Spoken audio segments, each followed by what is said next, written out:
Assalamualaikum warahmatullahi wabarakatuh. Bagaimana kabar anak-anakku semua? Bapak harap semua dalam keadaan sehat walafiat sehingga bisa mengikuti pelajaran sejarah kebudayaan Islam pada hari ini. Bapak ingatkan kembali, jangan lupa untuk mengisi daftar hadir yang telah Bapak kirim dan persiapkan alat tulis, buku, dan yang lainnya untuk mencatat apa yang akan Bapak jelaskan pada tema hari ini, yaitu tentang Khulafaur Rasyidin. Sebelum kita awali pelajaran kita pada hari ini, alangkah baiknya kita membuka dan kita awali dengan membaca suratul Fatihah. Mudah-mudahan apa yang kita lakukan pada hari ini mendapatkan keberkahan dari Allah Subhanahu wa taala. Al-Fatihah. A'udzu billahi minasyaitonir rajim. Bismillahirrahmanirrahim. Alhamdulillahi rabbil alamin. Ar-Rahmanir Rahim. Maliki yaumiddin. Iyyaka na'budu wa iyyaka nasta'in. Ihdinas siratal mustaqim. Siratal ladzina an'amta 'alaihim ghairil maghdubi 'alaihim waladdallin. Amin. Baik, kita akan masuk kepada pembahasan yang pertama, yaitu tentang pengertian Khulafaur Rasyidin. Anak-anak ada yang tahu apa arti dari kata Khulafaur Rasyidin? Ya, benar sekali. Khulafaur Rasyidin berasal dari dua suku kata. Yang pertama adalah kata khulafa. Khulafa berasal dari kata khalifah yang berarti adalah pengganti. Sedangkan kata yang kedua yaitu ar-rasyidin berasal dari kata ar-rasyid. Dia berarti petunjuk. Kalau kita gabungkan kedua kata ini, maka menjadi Khulafaur Rasyidin yang artinya para pengganti yang mendapatkan petunjuk. Sedangkan Khulafaur Rasyidin secara istilah adalah para pengganti atau para pemimpin umat Islam yang menggantikan Rasulullah SAW ketika Rasul meninggal dunia. Rasulullah meninggal pada tanggal 12 Rabiul Awal 10 Hijriah atau bertepatan dengan 8 Juni tahun 632 Masehi. Ketika Rasul SAW meninggal, maka kota Madinah kehilangan pemimpin. Maka ditunjuklah Khulafaur Rasyidin sebagai pengganti Rasulullah SAW untuk memimpin kota Madinah, bukan mengganti Rasulullah sebagai Nabi dan Rasul, akan tapi mengganti Rasulullah SAW untuk memimpin kota Madinah. Itulah Khulafaur Rasyidin. Lalu siapa saja Khulafaur Rasyidin itu? Khulafaur Rasyidin yang pertama adalah Sayyidina Abu Bakar As-Siddiq. Nama Abu Bakar ini merupakan nama setelah beliau masuk ke dalam Islam. Sebelum beliau masuk ke dalam Islam, namanya adalah Abu Ka'bah. Dan nama asli beliau adalah Abdullah bin Abu Quhafah. Beliau berasal dari Bani Ta'im. Beliau lahir pada tahun kedua dari tahun gajah dan umurnya lebih muda dari Rasulullah sallallahu alaihi wasallam. Sedangkan gelar As-Siddiq dia dapatkan karena dia membenarkan peristiwa yang dijalankan oleh Rasulullah SAW, yang mana Rasulullah SAW itu berjalan dari Masjidil Haram ke Masjidil Aqsa dan dari Masjidil Aqsa naik ke Sidratul Muntaha atau yang kita kenal dengan peristiwa Isra Mi'raj. Beliau membenarkan itu dan mendapatkan gelar As-Siddiq. Allah Subhanahu wa taala berfirman, "Walladzina jaa'a bis-sidqi wa saddaqa bihi ulaika humul muttaqun." Yang artinya adalah dan orang-orang yang membawa kebenaran dan membenarkannya, mereka adalah orang-orang yang bertakwa. Para ulama menafsirkan ayat tersebut yakni pada kata jaa'a bis-sidqi yang artinya membawa kebenaran. Yang dimaksud dengan ja'a bisidqi atau membawa kebenaran ini adalah Nabi besar Muhammad sallallahu alaihi wasallam. Dan wasaddaqa bihi yang membenarkannya adalah Sayyidina Abu Bakar As-Siddiq. Itulah tafsiran ulama tentang ayat tersebut.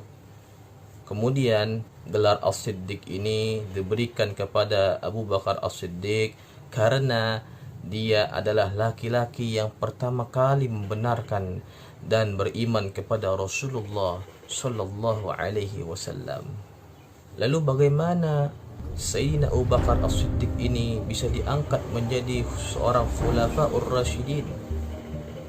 Beliau diangkat jadi khulafaur rasyidin ketika Rasulullah SAW meninggal. Kaum Muhajirin dan kaum Ansar berebut untuk menjadi pengganti Rasulullah SAW. Kemudian datanglah yang bernama Umar bin Khattab menengahi keributan mereka. Kemudian dikumpulkanlah di satu tempat yang bernama Bani Saqifah dan ditanya, adakah yang lebih baik daripada Sayyidina Abu Bakar As-Siddiq? Adakah yang lebih berani daripada Sayyidina Abu Bakar As-Siddiq? Kemudian kaum Muhajir dan kaum Ansar tersebut terdiam semua.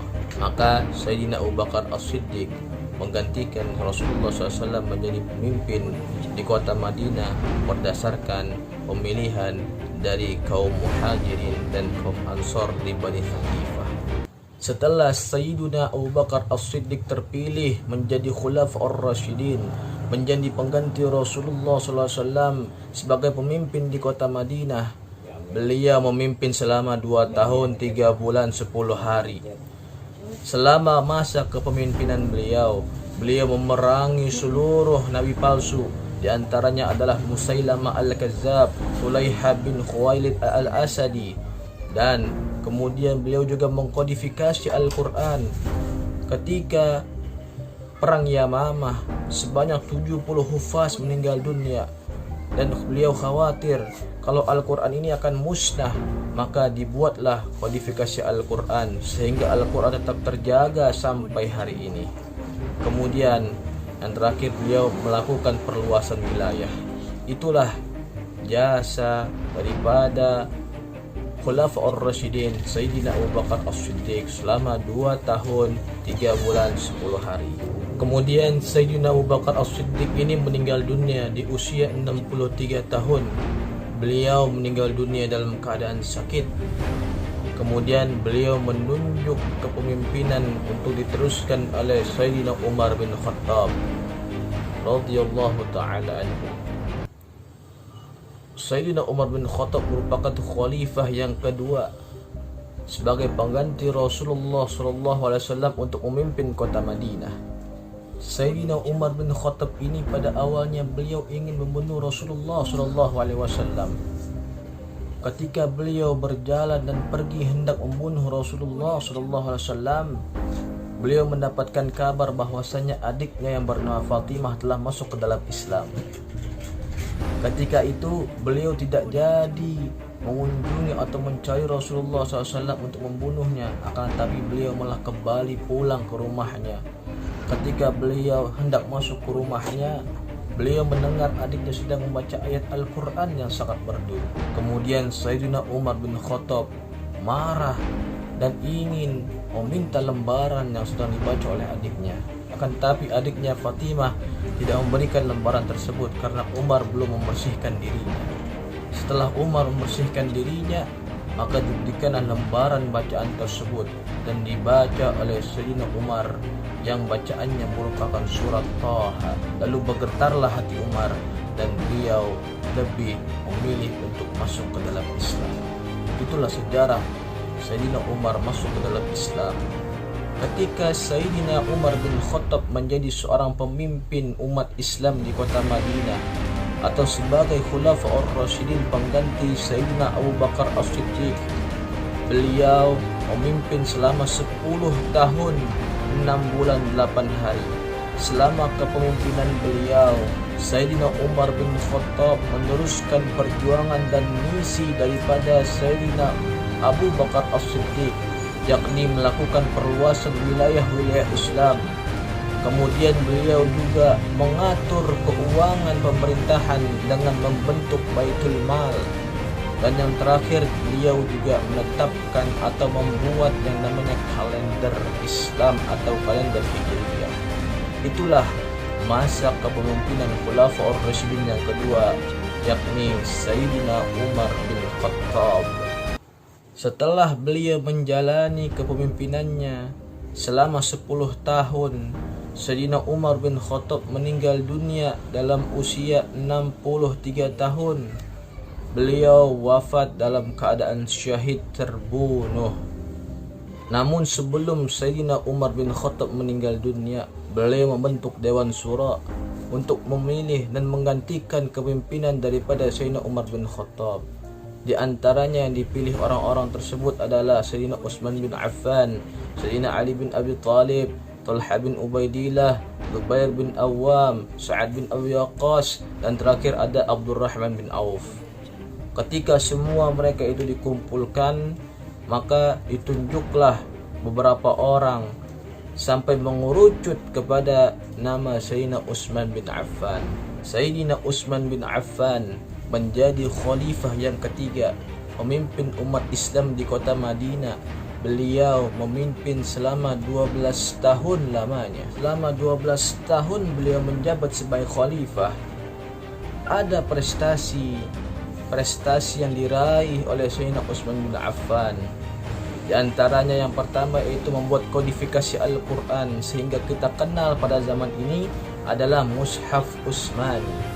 Kemudian beliau juga melakukan renovasi pada Masjid Nabawi, masjid yang dibangun oleh Rasulullah SAW. Beliau juga membentuk angkatan laut dan beliau melakukan perluasan wilayah daripada wilayah Islam. Itulah prestasi-prestasi yang diraih oleh Sayyidina Utsman bin Affan selama 12 tahun beliau menjadi khalifah yang ketiga, pengganti Sayyidina Umar bin Khattab radhiyallahu anhu. Kemudian setelah beliau melakukan masa kepemimpinannya selama 12 tahun, beliau wafat dalam keadaan terbunuh pada usia 82 tahun. Ketika khalifah yang ketiga yakni Sayyidina Utsman bin Affan meninggal dunia, maka ditunjuklah Sayyidina Ali bin Abi Thalib untuk menggantikan Sayyidina Utsman bin Affan menjadi khalifah yang keempat. Namun pada saat itu hanya satu orang yang menolak Sayyidina Ali bin Abi Thalib untuk menjadi seorang khalifah, yakni Muawiyah bin Abi Sufyan. Ketika Sayyidina Ali bin Abi Thalib menjadi khalifah yang keempat, beliau memimpin umat Islam di kota Madinah selama 4 tahun 6 bulan. Selama masa kepemimpinan beliau melakukan pergantian para pejabat yang kurang cakap dan kurang kompeten. Kemudian beliau meningkatkan ilmu di bidang bahasa. Bahkan sekarang Al-Quran dan hadis bisa dibaca dengan harokat kasrah, fathah, dhammah, sukun dan sebagainya. Itu berkat prestasi daripada Sayyidina Ali bin Abi Thalib, khalifah yang keempat.